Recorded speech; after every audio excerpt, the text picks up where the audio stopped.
Kalau mau nanya dulu, kalau link itu ditaruh di mana ya? Di LMS-nya? Ya Pak, biasanya di LMS-nya Pak. Di sebelah mananya ya? Di di pertemuannya biasanya ada bikin konten gitu buat konten naruh link gitu Pak. Cuman saya kalau detailnya tampilannya kurang tahu juga sih Pak, soalnya beda dashboard dosen sama mahasiswanya Pak. Oh, ini saya Biasanya sudah. ada kayak kayak konten buat apa ya? Hampir sama kayak naruh-naruh tugas Pak, cuman pilihannya kayak kayak ngasih link gitu Pak.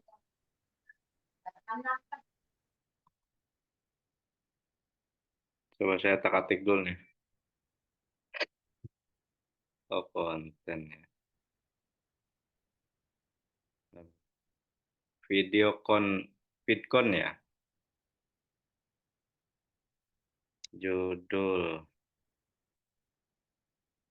Coba saya tak-atik dulu ya, takut salah juga saya nih.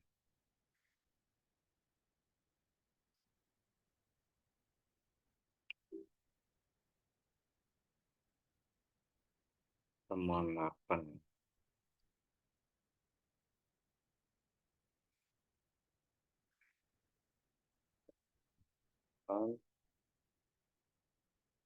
Terus link.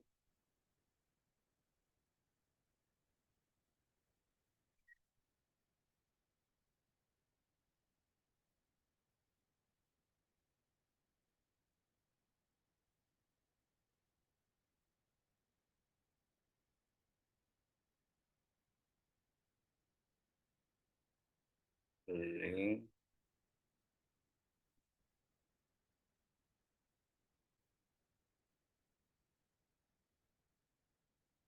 Tanggal 26 bulan 5. Mulai 17.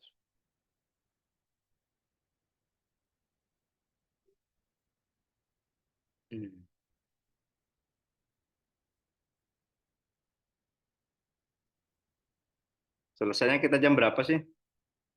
Jam 19 ya? Harusnya sih jam 5 sih Pak, cuman ya bikin nggak apa-apa Pak, ngikut dari Bapak aja. Enggak, dari jam berapa sampai jam berapa?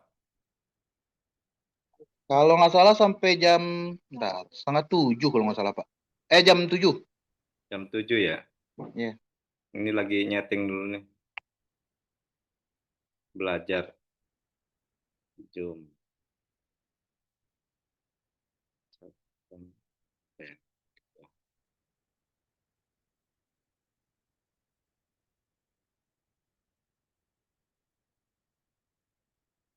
Waktu mulai. Apa ini?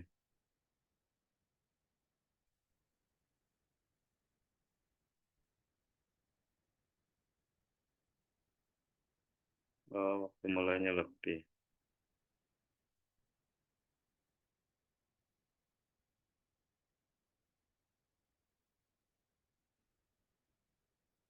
Lebih. Terus sekarang.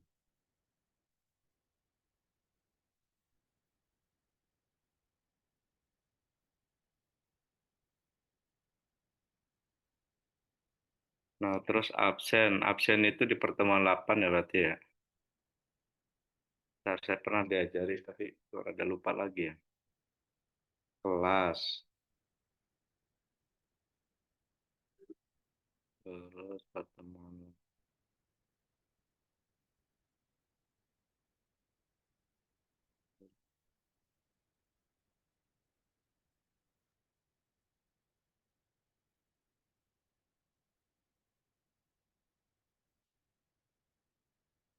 Oh, kehadiran ya. Kehadiran.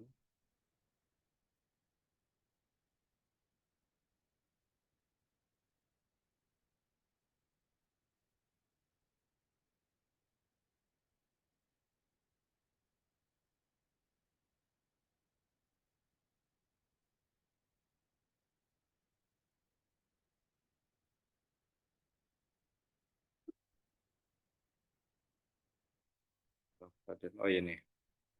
Saya absen dulu ya, udah ketemu nih. Kevin Sinatria ada. Hadir Pak. Alfi.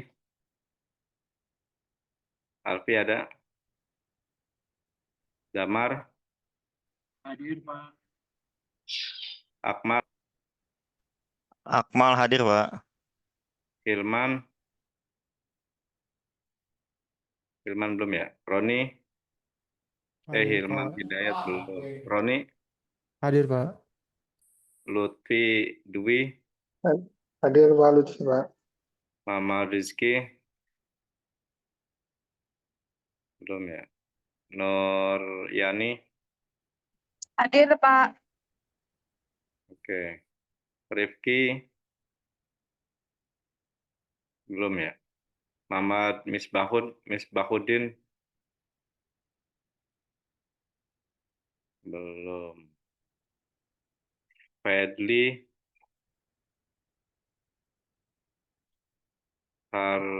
Harizaldo. Belum. Jerry. Aditya. Agung Laksono. Hadir, Pak. Ahmad Rizky. Arjuna. Badrul Muhammad Yasin. Hadir, Pak. Oke.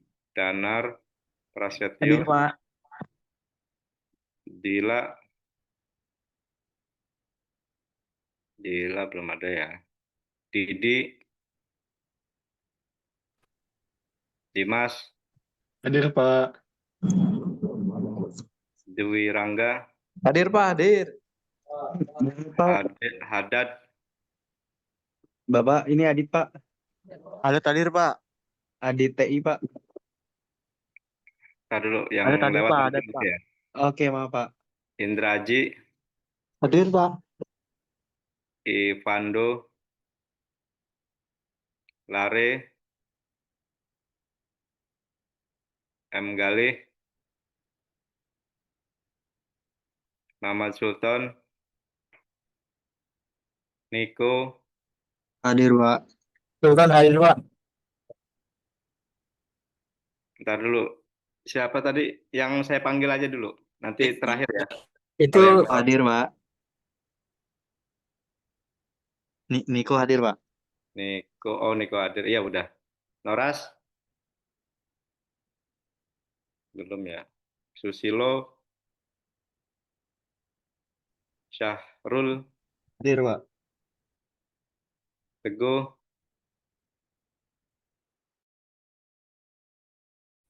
Tengku. Ferdian. Hadir, Pak. Hadir. Oke. Willy. Belum ya. Willy hadir, Pak. Hadir. Muhammad Nazwan. Aziz. Aziz Akbar. Hadir, hadir, Pak. Ada, Pak. Ya. Muhammad Jeffrey. Hadir, Pak. Muhammad Robi. Hadir, Pak. Nur Fatoni. R. Wahyu. Taufik. Taufik hadir, Pak. Oke, Teddy. Teddy hadir, Pak. Ya, Fadil. Hadir, Pak. Muhammad Andik. Hadir, Pak. Dino. Hadir, Pak. Hadir, Pak. Ya, Indrawan. Hadir, Pak, monitor. Ya. Siapa tadi yang udah di absen kelewat siapa? Fadli, Pak. Izin. Fadli. Fadli Marcelo. Iya, Pak, bener, Pak. Oke, siapa lagi? Sultan tadi, Pak. Hah? Muhammad Sultan. Muhammad Sultan. Ya, Pak. Makasih, Pak. Ntar dulu nyari dulu nih. Ada 50 tapi enggak berurutan namanya. Muhammad Sultan. Terus siapa lagi? Iya, Pak. Aditya Firman. Aditya Firman. Yes, TI, Pak.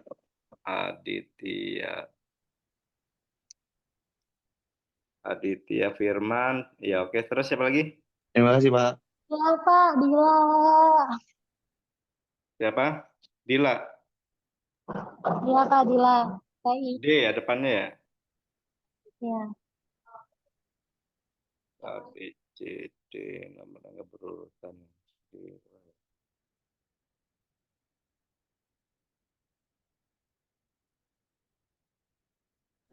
Oh, nggak ada namanya ini.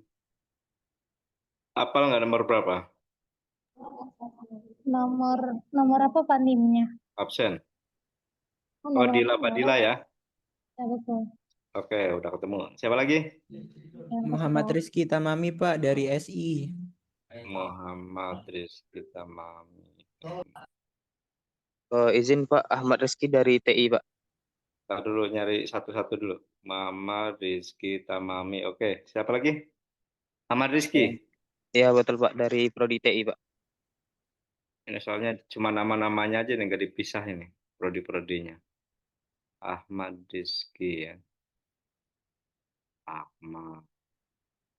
Nomornya nggak namanya nggak berurut soalnya nih. Di absennya. Ahmad Rizky.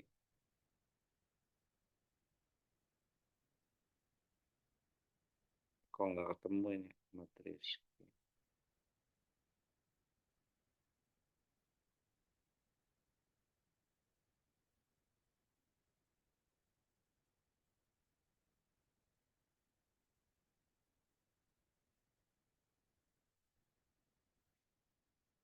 Nomor berapa ya? Kevin Alfidamar Akmal. Ahmad Rizky ya. Pakai A ya depannya ya? Iya, betul Pak. Aditya Agung. Oh ini Ahmad Rizky nih. Oke, terus siapa lagi? Sudah ya?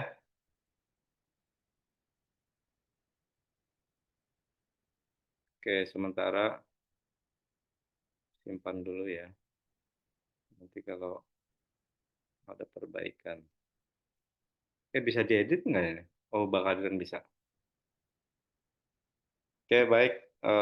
Kita mulai ya. Assalamualaikum warahmatullahi wabarakatuh.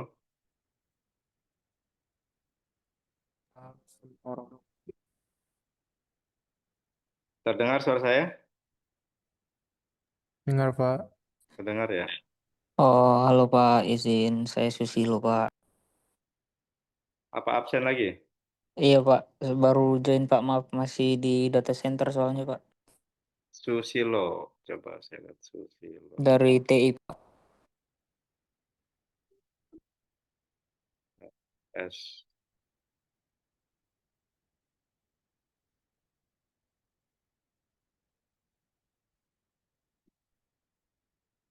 Susilo. Oke, udah ketemu.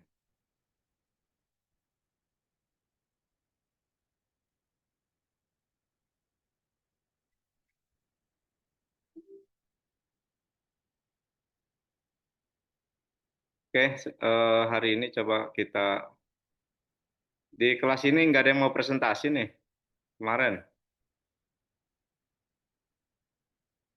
Materi 8 tentang kebebasan berbicara. Ketua kelas? Mana ketua kelas? Halo, suara saya terdengar nggak? Loud and clear, bos. Gimana Pak? Kedengeran Pak? Ya, ketua kelasnya mana? Saya Pak, kenapa Pak? Yang untuk pertemuan itu berapa kali lagi kita? Yang untuk khususnya Zoom? Kalau Zoom sebenarnya disesuaikan kembali ke dosen sih Pak, karena ada beberapa dosen yang ngejar materi, ada juga yang ngasih materi via LMS. Jadi misalkan contoh Bapak pertemuan minggu ini tidak bisa dan diganti minggu depan, seperti itu nggak apa-apa sih Pak. Mm-mm. Dikembalikan lagi sama kesepakatan dari teman-teman mahasiswa. Mm-mm. Biasanya sih kayak gitu. Tapi kalau di metrik kuliah ya yang udah dikirim kemarin Pak. Ada sesuai dengan metrik aja. Ada berapa sih pertemuan lagi? Yang di Nah, khususnya di Zoom? nah, saya cek dulu. Berarti ketua TI sama SI beda ya?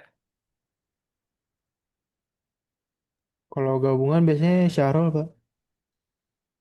Kenapa? Kalau gabungan biasanya Syahrul. Oh, ketuanya gitu.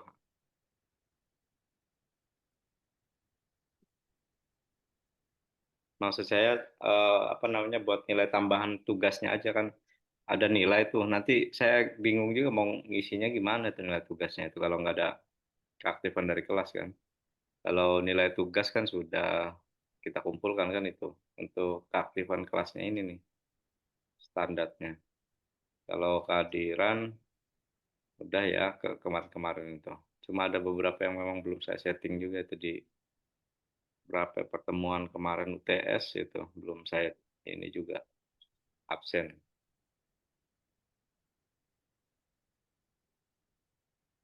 Oke, nanti Sahrul sambil menginformasikan ya berapa pertemuan lagi. Nanti hari ini kita akan bahas tentang kebebasan berbicara dalam hukum cyber ya. Di materi 8 di buku Cyber Law ya, bisa dibuka di situ materinya. Cuma nanti kita kembangkan aja. Nah, kalau kebebasan berbicara ini ya, itu kalau bisa dilihat dalam sisi hukum, itu ada di dalam Undang-Undang Nomor 9 tahun 98 ya, yang judul undang-undangnya itu tentang apa namanya kebebasan berbicara di muka umum ya. Nah, undang-undang tersebut sebenarnya menjelaskan begini, yang pertama itu kebebasan hak berbicara atau berpendapat itu ada dua ya. Yang pertama hak berbicara secara lisan dan yang kedua itu hak berbicara secara tulisan gitu ya. Jadi ini ada perbedaan. Kalau berbicara secara lisan, maka semua orang memiliki hak untuk berbicara itu, yang memang dikaitkan dilindungi dalam Undang-Undang HAM ya. Undang-Undang HAM itu ada di dalam Undang-Undang Nomor 39 tahun 99 itu tentang hak asasi manusia. Jadi pada dasarnya namanya hak berbicara itu adalah sebuah hak kodrati yang dimiliki oleh semua orang untuk menyampaikan segala sesuatunya gitu ya. Terus kemudian hak untuk didengar ya. Termasuk juga kalau dalam hak politik itu antara hak memilih dan dipilih. Jadi semua orang itu sebetulnya memiliki hak untuk mencalonkan diri, hak untuk memilih seseorang gitu. Itu yang disebut dengan hak. Apa sih hak itu? Hak itu adalah apa namanya terkait dengan sesuatu yang memang dimiliki oleh seorang yang memang harus dihormati juga untuk orang lain gitu. Terus kan biasanya dikaitkan dengan antara hak dan kewajiban gitu ya. Hak seseorang itu contoh misalkan ketika orang bekerja, maka haknya apa? Haknya adalah untuk mendapatkan gaji dari hasil kerjaannya itu. Itu namanya hak. Jadi sesuatu yang memang harus diberikan gitu kepada orang yang memiliki hak tadi. Nah, termasuk ini berbicara ya, kebebasan berbicara itu adalah hak. Semua orang itu bebas kok, boleh ngomong ini. Nah, kecuali memang dalam sistem hukum itu yang namanya bebas itu tidak sebebas-bebasnya gitu ya. Ada aturan-aturan yang memang membendung atau memproteksi seseorang supaya kebebasannya itu tidak melanggar dari kebebasan orang lain juga gitu loh. Jadi contohnya misalkan saya mau menghina orang boleh nggak? Boleh gitu. Tapi apakah menghina itu nanti berkenan sama orang lain? Nah, itu persoalannya. Disitulah maka hukum membentengi aturan itu. Gitu. Jadi berbicara tentang kebebasan itu bukan berarti sebebas-bebasnya, semau gue gitu ya. Atau apa kata saya ya itu hak saya gitu. Enggak juga. Dalam sistem hukum itu ya hukum itu melindungi semua orang ya, melindungi semua pihak sehingga ada hak-hak orang lain yang perlu dijaga juga oleh siapa? Oleh hukum itu sendiri gitu. Ya. Maka hak itu sebetulnya adalah bentuknya itu kebebasan, tetapi aturan dalam undang-undang kita itu kebebasan itu tidak sebebas-bebasnya. Ya. Contoh misalkan kalau berbicara dengan apa namanya, hak kebebasan berbicara itu kan secara lisan dan tulisan, berarti, contohnya demo ya, ini berbicara terkait dengan lisan ya. Demonstrasi itu bagian dari berbicara secara lisan. Tapi kalau kita menulis artikel, membuat buku, terus kemudian membuat jurnal, lalu kemudian proceeding di muka umum, menyampaikan gagasan pikiran kita, nah itu namanya, apa namanya, berbicara secara tertulis gitu. Kan kadang ada tulisan-tulisan opini ya, yang, apa namanya, mengkritik pemerintah. Itu juga bagian dari hak berbicara sebetulnya. Walaupun berbicaranya melalui media atau melalui tulisan. Contoh yang kemarin, rame itu terkait dengan orang ASN ya di Kemenkum, apa, di Dirjen Keuangan ya kalau nggak salah ya, di Kementerian Keuangan, Kemenku, dia, membuat opini, terus kemudian opini itu dipublish di media massa. Lalu kemudian ternyata ada sebab ternyata dari akibat dari tulisan tersebut, ya tiba-tiba, motornya diserempet orang, terus kemudian, di jalan misalkan ditendang, ada intimidasi lah akibat dari tulisan tersebut. Berarti, ada yang, tersakiti dengan adanya tulisan tersebut, ya.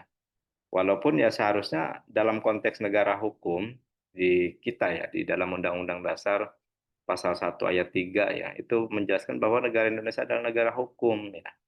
Nah, negara hukum itu bagaimana? Negara hukum itu merupakan bagian dari apa namanya, Rechtsstaat ya, aturan negara hukum itu dan, supremacy of law gitu. Dan supremacy of law itu bagaimana untuk penerapan sistem hukum di Indonesia, di antaranya adalah menghormati, penghormatan terhadap HAM ya, hak asasi manusia itu sendiri dan lain-lain. Nah, jadi, sebetulnya jaminan ya, karena di dalam undang-undang pers juga, undang-undang pers itu, Undang-Undang Nomor 2 Tahun 2022 ya kalau nggak salah itu, yaitu menjamin hak kebebasan berbicara juga melalui media massa. Berbicara itu maksudnya melalui tulisan gitu ya, karena yang namanya pers itu kan selalu dengan tulisan, walaupun ya orang bisa menyuarakan secara langsung juga ya. Nah, ini contoh-contoh yang dikaitkan dengan, berbicara dengan tulisan ya. Kita membuat buku, membuat artikel, tapi itu kan kajian ilmiah. Kita tidak bisa juga apa namanya, menulis dengan apa namanya, eee, berapi-api gitu kalau memang tidak ada datanya. Karena basis ilmiah itu ya harus ada data gitu.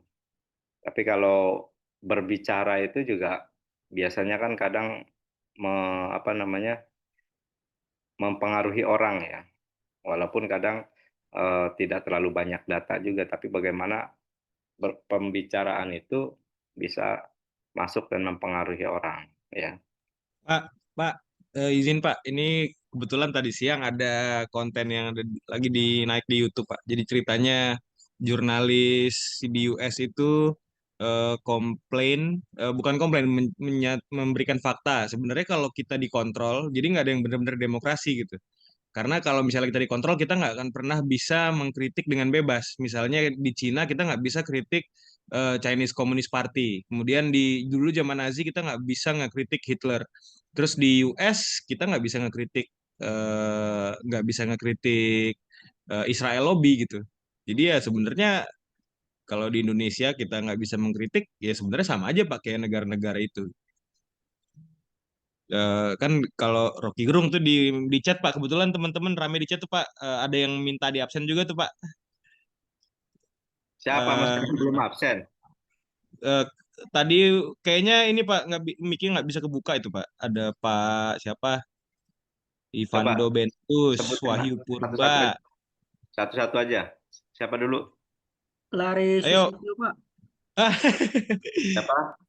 Lare Susetio, Pak. Tapi L dia ya, ini siapa? sudah absen sih, Pak. Enggak, yang belum absen aja siapa? Di LMS ya, Bang ya? Mm-mm. Oke, mari teman-teman yang belum absen.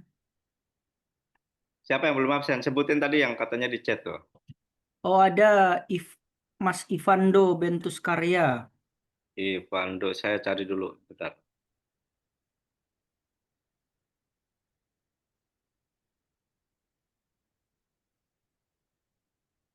Ivando ya. Kok nggak ada ya?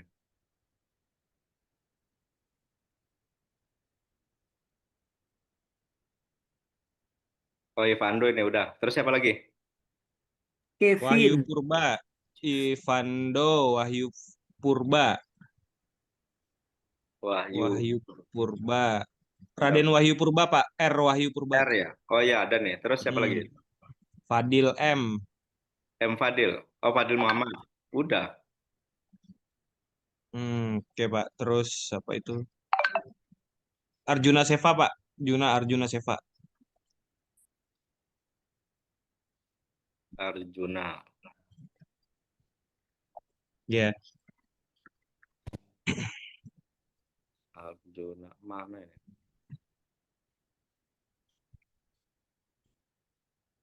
Oh iya Arjuna. Terus siapa lagi?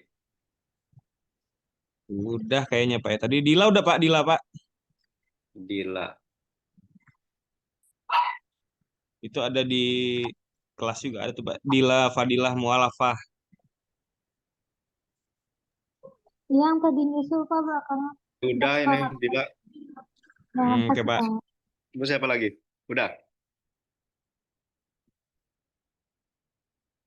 Udah ya, udah nggak ada yang absen lagi ya?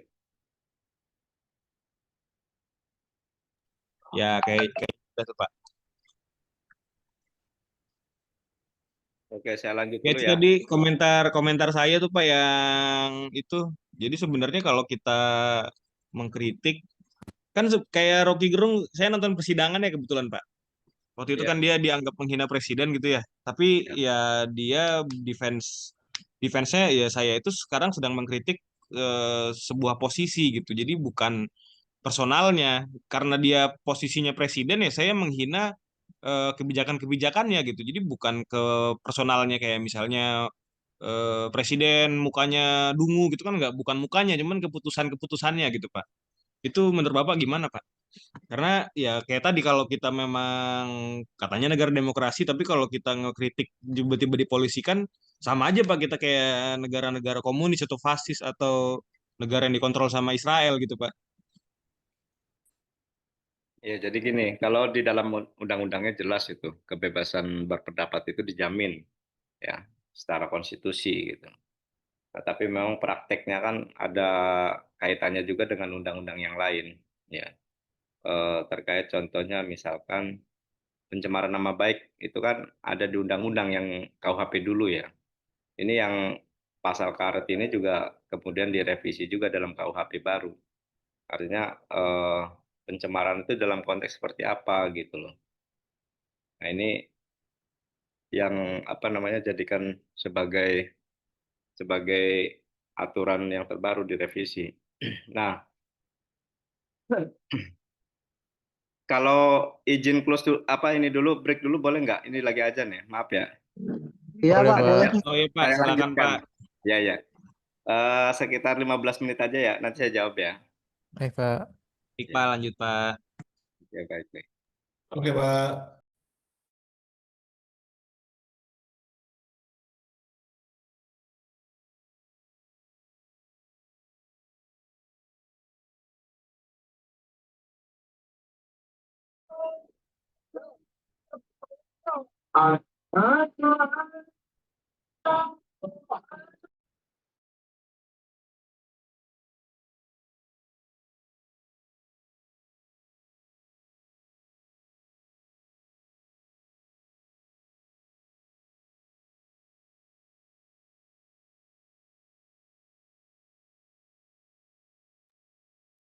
Baik, kita mulai lagi ya.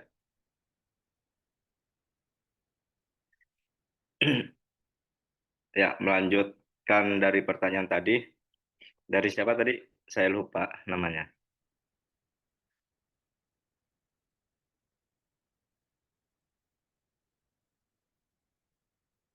Sudah ada belum ini orangnya? Dari Pak Willy itu, Pak, dari Pak Willy. Pak Willy. Pak Willy-nya ada? Masih istirahat?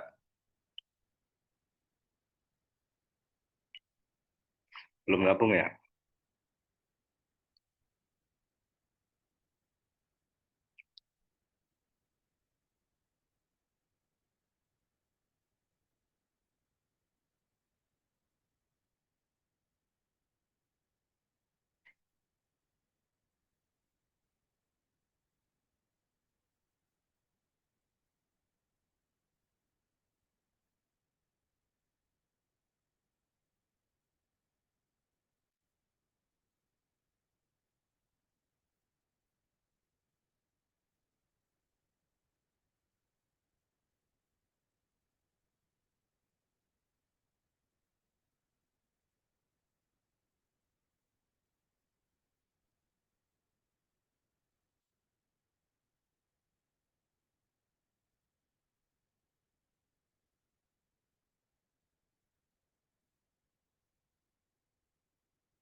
Pak Willy sudah bergabung?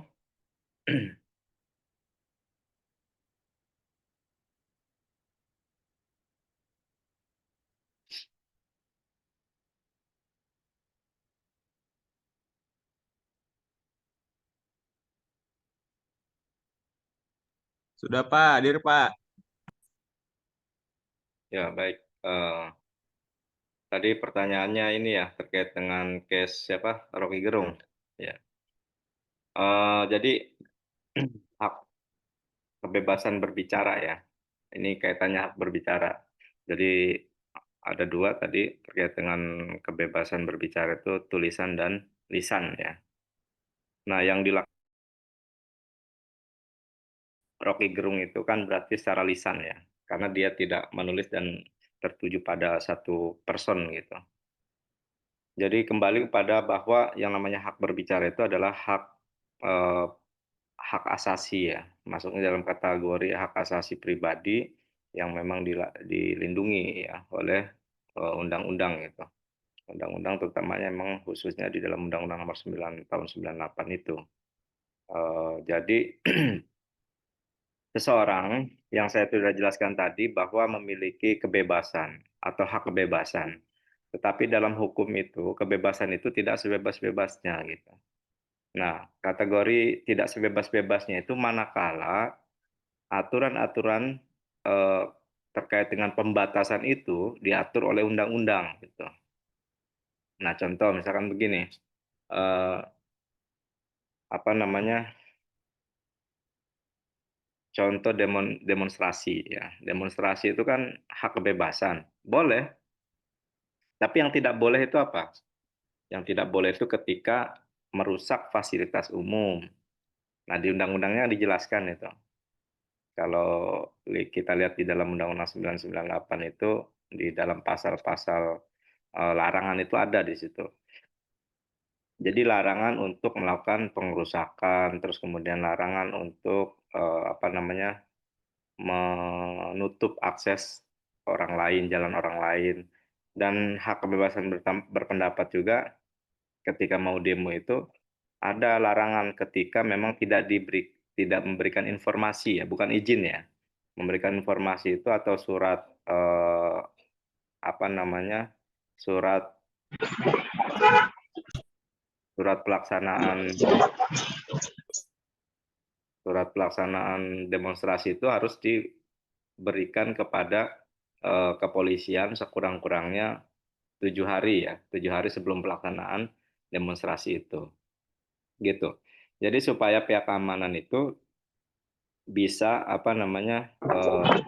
secara teknis gitu terkait dengan persiapan-persiapan ketika demonstrasi terjadi. Nah ini teknisnya, walaupun dalam aturan undang-undang tersebut juga hak kebebasan berbicara itu penanganannya oleh pihak kepolisian di dalam pasal berapa ya, 30-an lebih itu saya lupa pasalnya. Jadi penanganan hak berbicara itu nanti di pihak kepolisian. Nah sama kayak case-case yang lain terkait dengan pidana perdata itu kan harus penanganan terkait dengan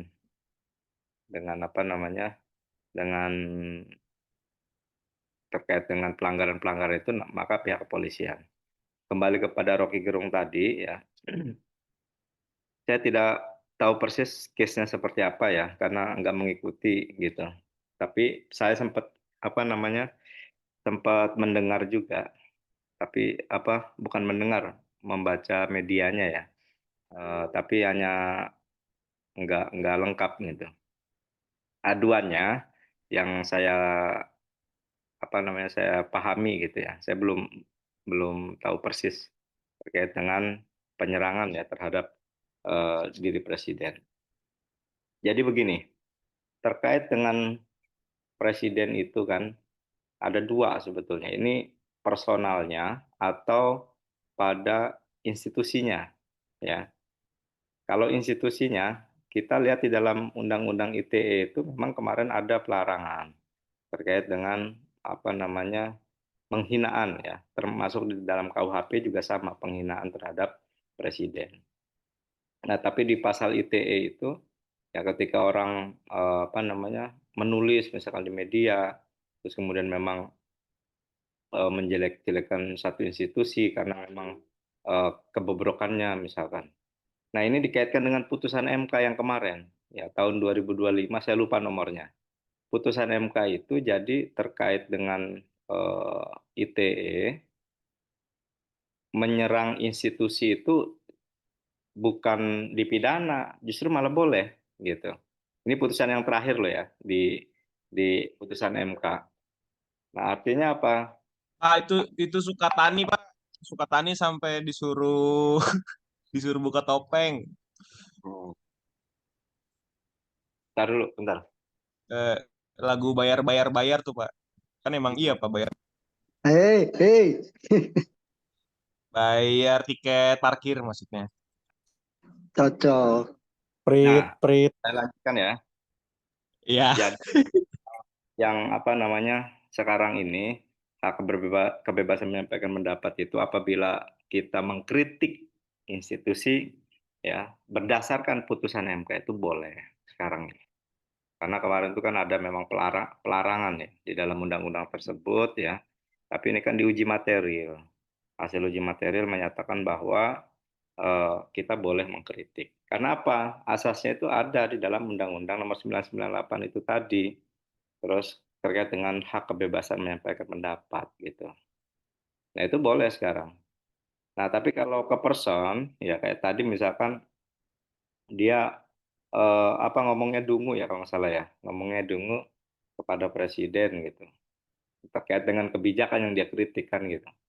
Nah, maka delik itu terkait dengan delik aduan yang sampaikan terkait dengan mungkin orang-orang terdekatnya mantan presiden pada waktu itu yang nggak terima gitu. Nah, nggak terima itu karena deliknya mengajukan pada terkait dengan penghinaan tadi, dungu tadi ya. Padahal pembelaan dari pihak Rocky Gerung itu kan yang namanya dungu itu terkait dengan kebijakan-kebijakannya gitu. Nah, maka akhirnya kan nggak bisa ditangkap juga gitu. Karena namanya pemerintah itu boleh kok dikritik ya. Karena yang namanya kritik itu kan bukan berarti negatif begitu. Bisa jadi kritik itu untuk membangun permasalahan-permasalahan yang selama ini ada di dalam institusi itu sendiri gitu. Dalam dunia demokrasi, ya namanya kritik itu enggak tidak boleh dilarang. Kritik itu justru malah dalam demokrasi itu boleh, ya. Maka sebetulnya kalau kita lihat di dalam undang-undang, terus kemudian dilihat dari putusan MK itu, prinsip-prinsip demokrasi itu masih tetap melekat dalam aturan-aturan undang-undang kita atau hukum kita. Hanya mungkin dalam prakteknya ini yang kalangan-kalangan tertentu yang tidak mau dikritik, kita akhirnya melakukan upaya-upaya yang lain gitu, berusaha melaporkan dan lain-lain. Tapi coba saja, namanya hukum itu kan silakan dibuktikan saja. Apakah memang itu betul penghinaan gitu, atau memang bukan, atau memang ini hanya kritik saja terkait dengan kebijakan-kebijakan yang memang tidak pro rakyat misalkan gitu. Nah Pak, ini kalau kita warga negara yang ya nggak punya duit gitu ya Pak, kita kan bisa minta perlindungan sama kayak LBHI gitu-gitu ya Pak ya, Lembaga Bantuan Hukum betul. Indonesia gitu. Itu sebenarnya totally free atau gimana sih Pak? Karena kan kita ya gimana ya Pak ya, nggak ngerti hukum, terus juga nggak punya duit karena bayarnya mahal banget gitu. Padahal kita kadang-kadang cuman nge-like komentar atau ngeposting video-video lucu gitu. Tapi ya kayak gitu Pak. Pak itu punten Pak, di dalam chat ada yang masih ngucap chat Pak. Ya, saya jelaskan dulu ya. Ya, begitu Pak. Kan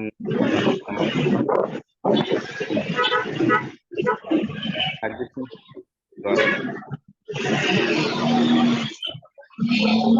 Tuh di chat ada Noras Pak. Noras lagi telat masuk katanya Pak. Oh,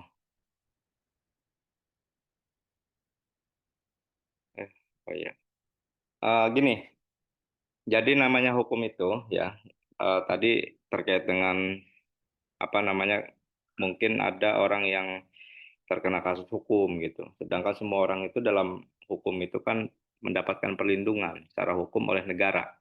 Nah, bagaimana proses itu untuk melakukannya ketika memang orang tidak mempunyai uang? Nah, selama ini ada yang disebut dengan LBH, pernah dengar ya? Lembaga Bantuan Hukum. Nah, lembaga bantuan hukum ini adalah lembaga yang bisa menjembatani bagi orang-orang yang tidak mampu, ya, tidak mampu untuk istilahnya membayar ya, tidak mampu untuk eh, me- menguasakan ya kepada pendamping hukum PH ya atau advokat pengacara begitu. Nah, cuma ada syaratnya biasanya. Kan syaratnya itu harus ada SKTM, surat keterangan tidak mampu gitu loh. Sama kayak kita mau berobat, terus kemudian nggak punya uang gitu, tapi kondisinya udah sakit gitu. Maka SKTM itu yang menjadi menjadi alat lah ya. Atau kalau punya kartu BPJS dan lain-lain kan udah pasti bisa ya. Tapi kalau ini orang yang tidak mampu itu, karena dalam konteks negara kita ini adalah negara hukum, semua orang juga mendapatkan perlindungan hukum, maka bisa ya ke LBH. LBH mana? LBH itu banyak, hampir di semua daerah itu ada LBH-nya. Termasuk ya kita juga punya LBH sendiri gitu terkait dengan lembaga bantuan hukum. Ya kita lihat nanti orang itu apakah benar nggak punya nggak bisa membayar gitu. Padahal orang miskin lah, orang miskin. Tapi kalau orang miskin kan sama ketika case-nya memang perlu bantuan hukum atau misalkan sudah masuk penjara nih gitu, udah masuk penjara terus mau disidangkan. Nah, semua sebelum sebelum disidangkan di vonis putusan itu kan semua orang mendapatkan perlindungan hukum, maka bisa meminta bantuan kepada LBH untuk mendampingi ya ketika di persidangan tadi. Maka hak-hak pembela itu tadi yang ditunjuk ya dalam LBH itu nanti akan eh, akan memperjuangkan lah hak-hak ininya hukumnya gitu. Ya tentunya keputusan itu ada di tangan hakim ya. Hanya terkait dengan apakah kan pasti diminta apa namanya, kejelasan kronologinya seperti apa gitu. Kalau memang itu perlu apa namanya, dibantu ya kita bantu. Tapi kalau misalkan kronologisnya dia salah ya semua orang juga kan bisa mendapatkan hak keringanan ya. Kita coba gitu tuh terkait dengan apa namanya bantuan tersebut. Itu free ya, free kalau di LBH itu. Kecuali memang apa namanya ternyata apa dia tidak mampu. Bukan tidak mampu ya, tapi mampu sebetulnya gitu. Nah, maka kadang untuk mendapatkan perizinan dari LBH itu sangat sangat sulit kalau nggak punya SKTM. SKTM kan harus diurus dulu ya dari mana kelurahan ya kalau nggak salah ya.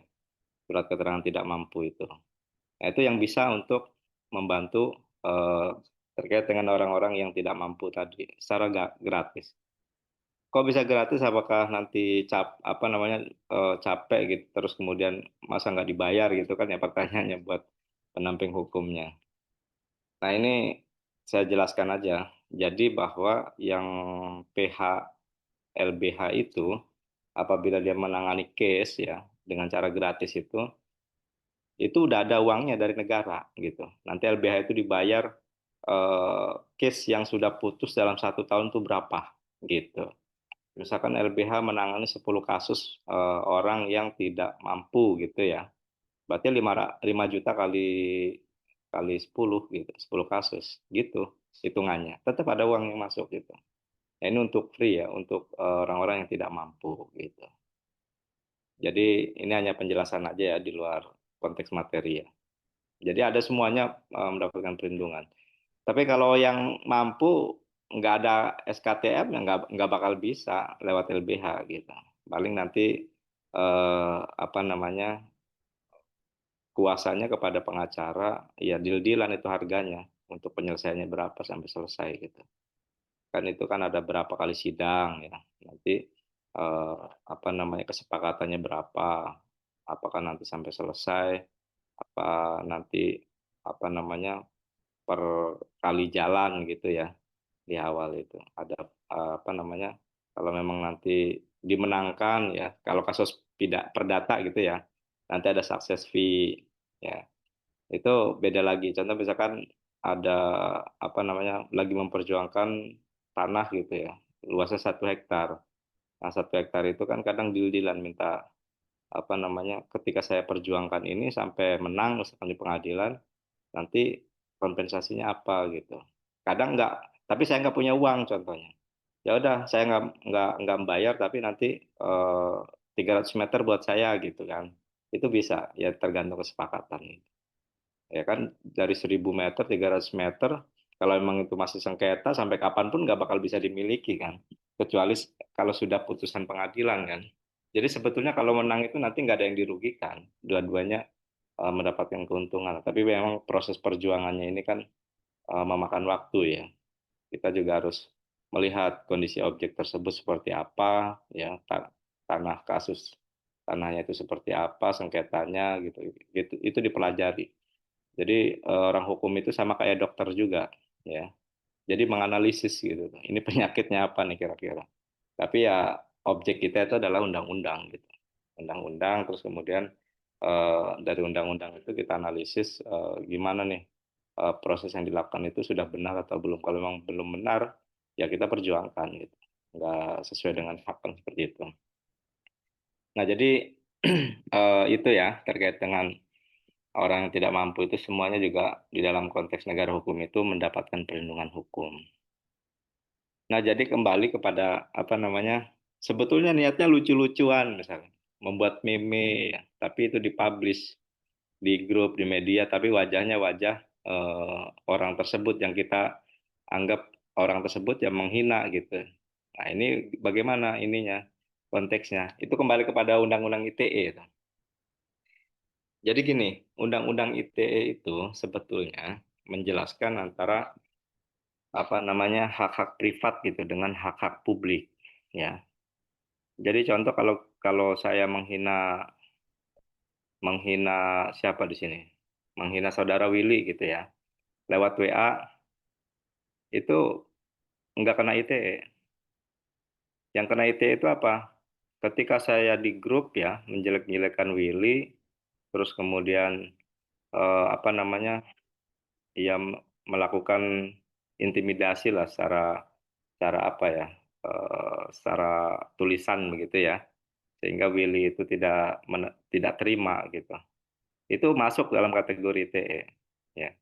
Jadi delik-deliknya kan ada di dalam aturan undang-undang ITE itu jelas itu. Jadi ketika sudah di ranah publik itu, maka apa namanya itu masuk dalam ITE. Tapi kalau ranah privat itu enggak ya. Meme di-share ya, ada gambarnya. Terus kemudian gambar itu apa namanya membuat orang itu nggak terima. Nah, share-nya itu di wilayah publik ya, contoh misalkan di medsos ya, itu masuk dalam kategori undang-undang ITE itu.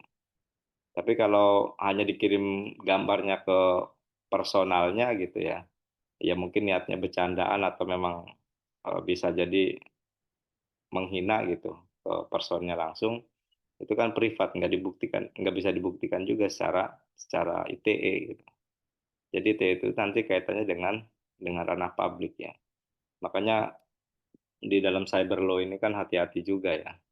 Kita kan medsos itu kan banyak ya. Ada Facebook, Instagram, terus kemudian apalagi grup WhatsApp misalkan ya gitu ya. Itu harus hati-hati juga. Khawatirnya apa ada yang pihak-pihak yang nggak terima gitu terkait dengan perkataan atau tulisan kita ya. Nah, itu ya yang perlu diperhatikan dalam hak kebebasan berbicara tadi ya.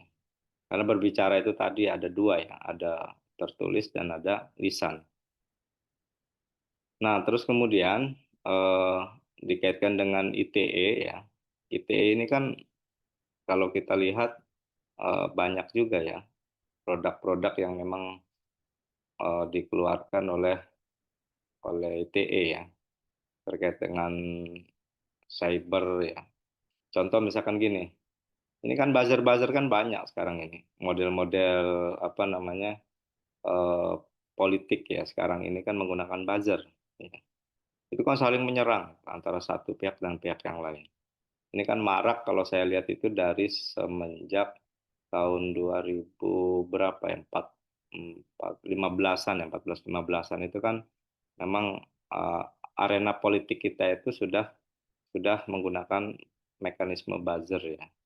Jadi supaya orang bisa populer, supaya orang bisa dilindungi gitu ya. Nah, tapi buzzer ini kadang juga keterlaluan juga ya, bahasanya kan banyak yang nggak sopan juga, nggak terkontrol. Kalau kita lihat dalam nilai-nilai moralitas dan etika budaya kita, sebetulnya apa namanya jauh ya dari nilai-nilai budaya dan etika kita. Tapi kan lagi-lagi sekarang karena memang budayanya berubah, yang diciptakan seperti itu, akhirnya ya udah menjadi budaya baru begitu maksud saya. Nah, politik kita itu kalau kita lihat di apa namanya dalam pelaksanaan teknis ya, yang sekarang-sekarang ini memang sudah ada budaya-budaya baru ya terkait dengan buzzer itu kan saling saling menyerang antara pihak satu dengan pihak lain. Ini kan melalui apa ITE juga ya, melalui sebuah perangkat gitu, bisa melalui YouTube, terus kemudian apa namanya melalui ya grup-grup ya gitu ya. Kan ada komunitas-komunitas tertentu juga yang memang komunitas itu untuk melindungi salah satu calon misalnya. Dia ada grupnya sendiri terkait dengan buzzer-buzzer itu apa yang mau dilakukan, siapa yang mau diserang gitu kan, siapa yang mau apa namanya kita pertahankan gitu. Ya. Ya kalau kita lihat case ya, ini contoh yang kemarin yang baru-baru terjadi ini terkait dengan apa namanya yang rame ya dihukum itu kan ijazah palsu contohnya. Ini kan akhirnya menuai apa namanya ya pro kontra antara kedua kelompok gitu, antara kelompok A dan B contohnya gitu ya. Ini kan ada kepentingan tentunya. Ya. Nah ini maka hukum itu ya posisinya harus ada di tengah gitu untuk menyelesaikan atau untuk melerai ya dalam polemik ya yang terjadi saat ini. Maka ya harus dibuktikan gitu apakah yang diadukan itu benar atau tidak, itu kan nanti bisa diselesaikan secara hukum dan harus terbuka ya. Asas hukum itu kan akuntabilitasnya betul-betul harus dapat dibuka ya secara umum gitu. Nah, ini terkait dengan contoh yang ada di dalam kebebasan ya berbicara di dalam ITE ya. Karena kita belajar tentang ITE. Nah, jadi kembali bahwa dalam konteks kebebasan menyampaikan pendapat di muka umum di negara kita ini masih menganut asas sistem demokrasi ya, masih bebas gitu, tapi tidak sebebas-bebasnya. Lah, tidak bebasnya di mana? Itu kan ada aturan-aturannya terkait dengan kebebasan pendapat di muka umum, contohnya demonstrasi. Itu ada di dalam pasal-pasal tertentu yang memang tidak boleh dilakukan ya. Itu adalah pembatasan-pembatasan. Kalau saya lihat di beberapa negara ya konteksnya misalkan contoh di di Amerika ya. Saya pernah meneliti juga kebetulan terkait dengan kebebasan menyampaikan pendapat ini. Terus kemudian saya jurnalkan di Sinta 2 dan jurnal internasional gitu. Pada waktu itu saya membandingkan dengan hak kebebasan menyampaikan pendapat di China dan Amerika gitu. Kalau kita lihat di Amerika itu memang sama saja prinsipnya demokrasi gitu ya. Tapi kalau dalam artikel 15 saya baca juga ada keterbatasan juga. Jadi nggak ada di dunia ini yang memberikan ruang kebebasan yang sebebas-bebasnya, nggak ada. Kalau saya lihat di Perancis juga ya di aturan-aturan undang-undangnya itu, Belanda juga sama ya. Itu nggak ada yang mengatur kebebasan itu sebebas-bebasnya. Lantas kebebasannya seperti apa sih? Kebebasan yang memang dibatasi semuanya juga gitu. Kalau kita menjamin kebebasan yang sebebas-bebasnya, saya yakin negara ini bubar gitu. Karena apa? Semuanya pengen bener kan, nggak ada yang salah gitu. Maka yang menyatakan salah itu pembatasan itu tadi. Orang bisa melakukan ini gitu, boleh. Tapi orang melakukan ini tidak boleh karena apa? Ini mengganggu hak-hak orang lain gitu. Nah, secara normatif bahwa pembendungan ya terkait dengan hak-hak orang lain ini, maka hukum hadir di situ gitu untuk melarang. Contoh misalkan kalau dalam konteks orang melakukan kekerasan itu boleh nggak? Ya dalam hukum pidana nggak boleh. Tapi kan itu hak. Ketika misalkan orang nggak mau bayar utang nih, dia ngutang terus kemudian nggak bayar, nah terus kemudian dia kan salah katanya gitu. Tapi dia melakukan intimidasi, melakukan kekerasan, bahkan melakukan pembunuhan. Apakah itu dibenarkan? Nggak benar juga gitu. Karena hukum itu tadi melindungi hak orang lain gitu. Kalau urusannya hutang piutang ya tagih secara hutang piutang, jangan sampai melakukan kekerasan, jangan sampai melakukan pembunuhan, contohnya seperti itu. Maka ketika orang yang memberikan hutang itu dalam posisi benar, dia menagih karena kesal, tidak sesuai dengan perjanjiannya, dan itu kalau dalam hukum perdata itu bisa dinyatakan wan prestasi gitu. Tapi ketika dia melakukan kekerasan, intimidasi sampai melakukan pembunuhan, maka itu jatuhnya kepada pidana gitu. Nah, jadi kedua-duanya dilindungi secara hukum. Jadi selesaikan aja kalau urusannya utang ya maka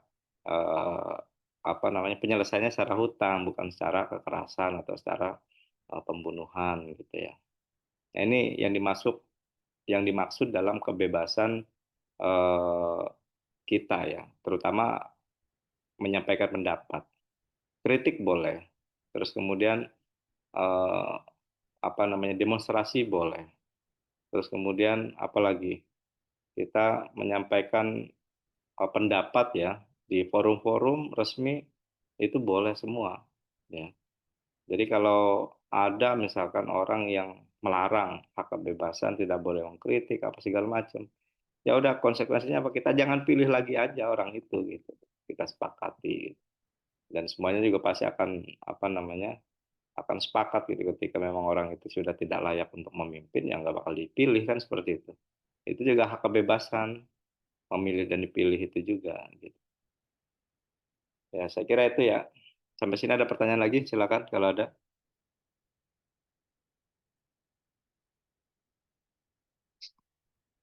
Halo, kok saya ngomong sendiri nih, nggak ada orang jangan-jangan.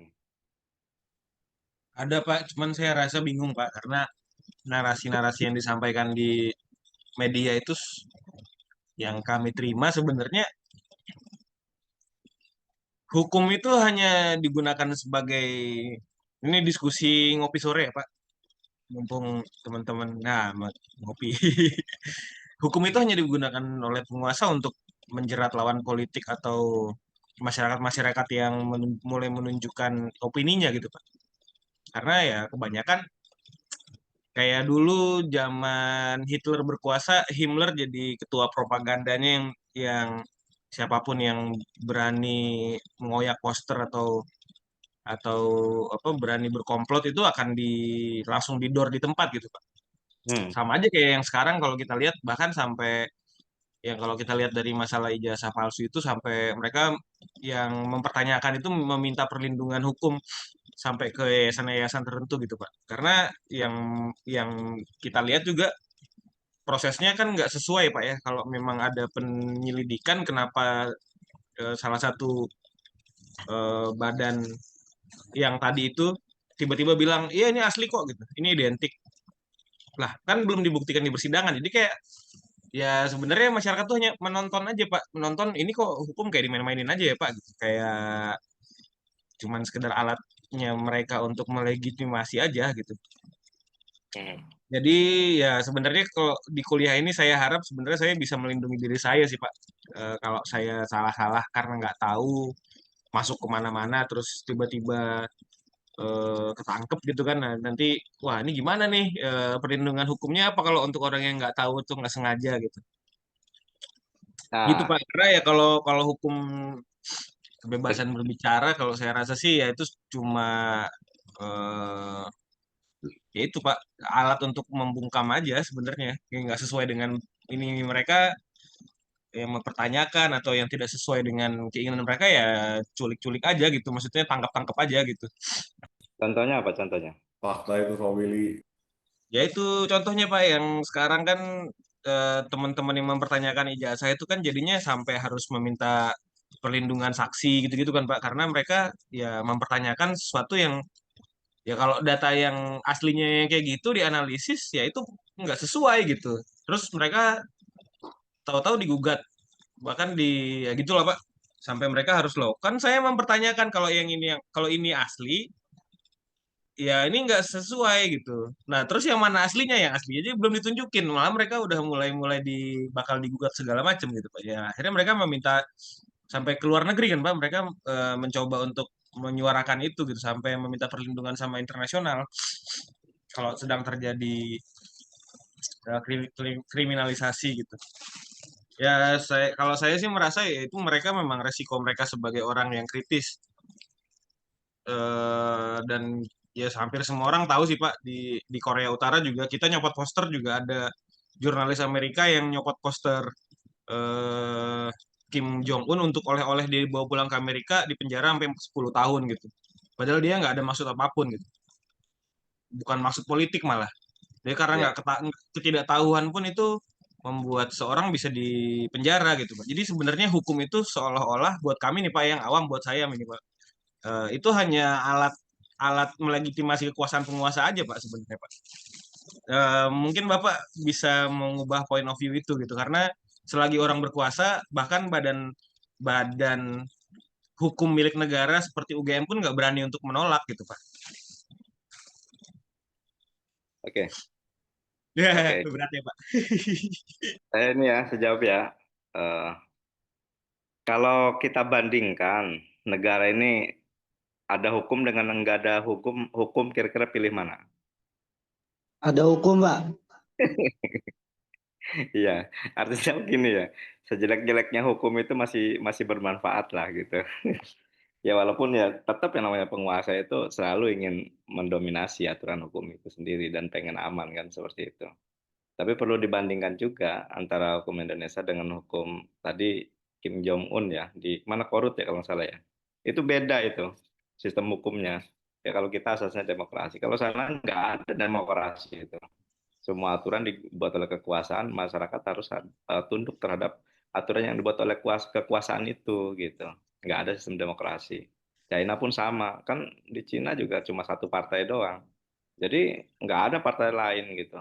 Ya, hanya ada komunis saja. Ya, cuma yang bergantian ya dari partai itu sendiri gitu. Nanti yang terpilih eh, walaupun ya dibatasi kekuasaannya, misalkan hanya berapa itu tiga periode ya kalau nggak salah Cina itu tapi nanti berganti ya dari partainya itu sendiri ya, sama modelnya kayak monarki ya.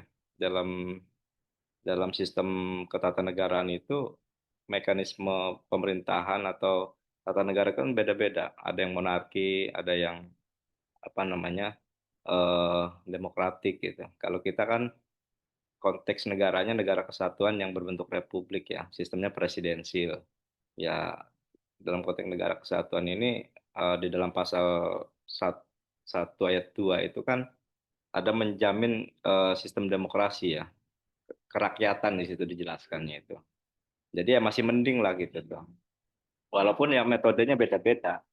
Kayak di Saudi Arabia itu nggak ada pemilu ya. Yang ada ya ketika raja itu sudah memimpin selamanya akan menjadi raja gitu. Kecuali meninggal ya.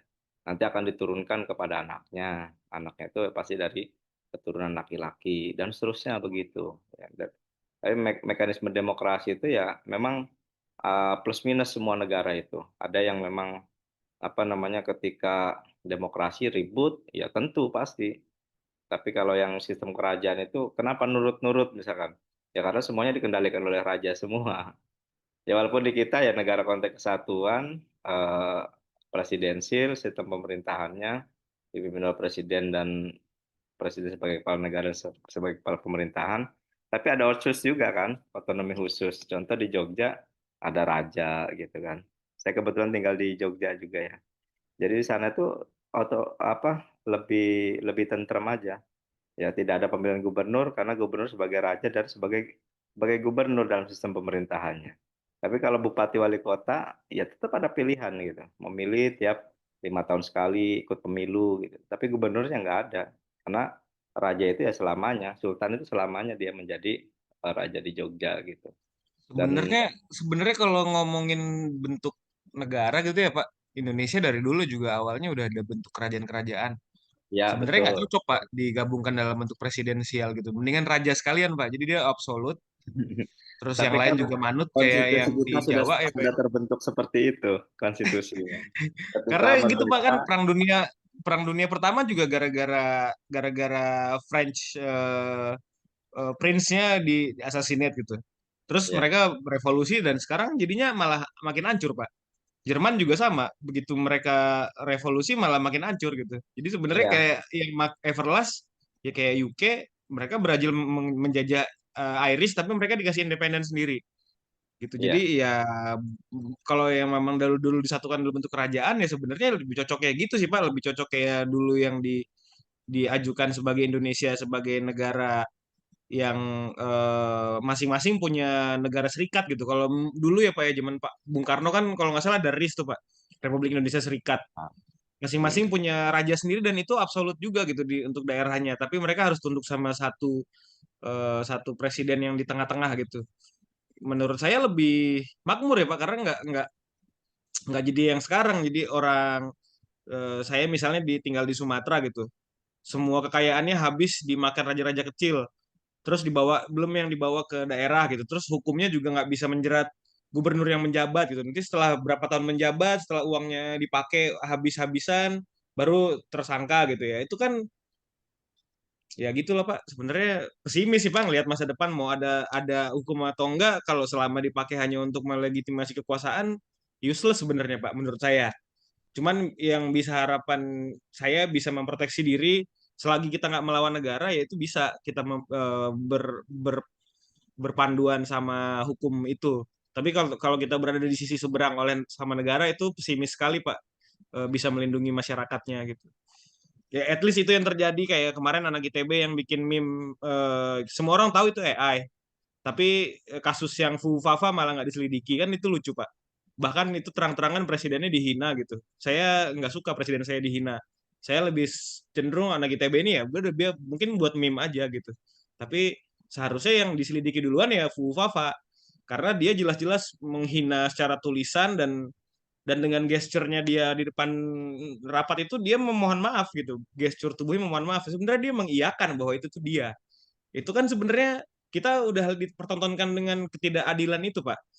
Sebagai masyarakat yang bisa berpikir gitu ya, kita lah ini kok yang bikin meme doang cuman satu berapa frame doang langsung diciduk, sedangkan Fafa sampai sekarang nggak tahu gimana kasusnya gitu. Itu kan sebenarnya bentuk ketidakadilan sama masyarakat bawah, Pak. Ya. Ya, jadi kembali ya bahwa nilai-nilai demokrasi ya dengan mekanisme sistem pemerintahan di luar negeri itu kan punya plus minus, saya bilang gitu. Yaitu kan bagaimanapun juga kesepakatan kita sekarang kan mekanisme sistem demokrasi. Ya betul, tahun 49 sampai 50 itu hanya setahun doang kan pernah ada RIS. Tapi RIS juga itu malah menimbulkan apa namanya, Belanda kembali lagi kan, sehingga akhirnya perjanjian Linggarjati yang disepakati itu, sehingga Belanda pada waktu itu 50 itu kan eee, baru menyatakan Indonesia merdeka setelah ya ngobok-ngobok lagi kan dengan adanya RIS itu. Karena kesempatan bagi mereka gitu. Jadi itu juga kenapa kita kembali jadi negara kesatuan itu akibat RIS juga gitu. Padahal waktu itu kan udah membuka ruang ya, seperti konteksnya negara federal gitu kan kalau RIS itu. Tapi ya akhirnya menjadi sentralistik lagi. Nah ini yang mungkin yang namanya negara itu kan punya punya apa namanya, punya punya ketentuan ya, ketentuan masing-masing gitu, sesuai dengan pengalamannya, terus kemudian kondisi masyarakatnya seperti apa, sehingga akhirnya yang paling bagus apa gitu. Itu yang akan diterapkan oleh negara ya. Kalau misalkan kita pakai RIS selamanya, saya kira nggak cocok juga. Nanti lama-lama bisa apa namanya, bisa dicaplok beberapa daerah gitu, keluar dari NKRI gitu. Nah, dalam reformasi ini kan kita rubah mekanismenya. Kalau dulu sentralisasi, sekarang desentralisasi. Bisa dilihat dalam Undang-Undang Dasar ya, pasal 18 itu, bahwa kita mekanismenya desentralisasi gitu, memberikan hak kebebasan secara otonom kepada daerah untuk mengelola masing-masing. Supaya apa? Supaya tidak tergantung pada pusat gitu. Daerah itu bisa apa namanya, berekspresi ya. Sehingga ya ada juga yang apa namanya, melihat dari sisi kekurangannya. Contoh misalkan timbulnya raja-raja kecil dan lain-lain di daerah itu. Yaitu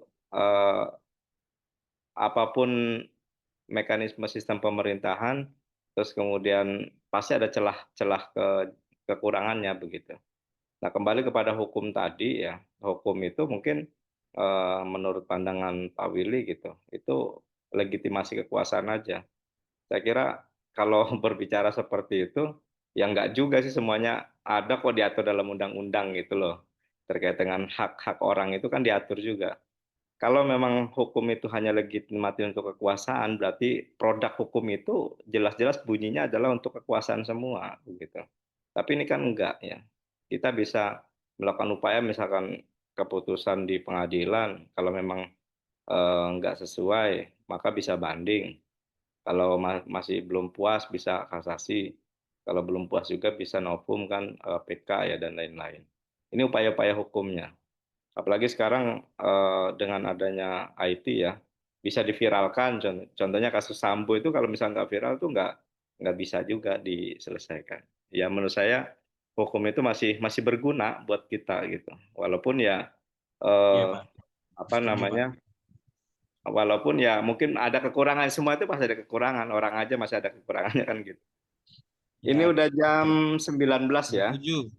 Ini jam Ya. apa namanya, perkuliahan lain ya setelah ini ya? Ya, Pak Ono, Pak. Iya Prof. Pak, Ono habis ini, betul. Pak. Oh no. Ya udah gitu aja ya untuk pertemuan kita hari ini. Ya, Kita cukupkan. makasih Pak Adi. Ya Ya. nanti untuk apa namanya, materi selanjutnya saya kira perlu ada diskusi deh kayaknya ya, buat apa namanya, buat kita ruang di sini untuk membuka cakrawala hukum lah. Ya kalau saya kan mungkin Benar, Pak, benar, Pak. ya. Mungkin ini Pak besok ngikutin silabus aja Pak biar kita bisa Ya. ngejawab soal UASnya Pak. Nah, Hari ada ini beberapa mungkin saya pertemuan minta lagi maaf yang juga kita kebanyakan. tetapkan, nanti itu aja ya. Hmm. Oke, terima kasih semuanya. Semoga Terima kasih, bermanfaat ya. Pak.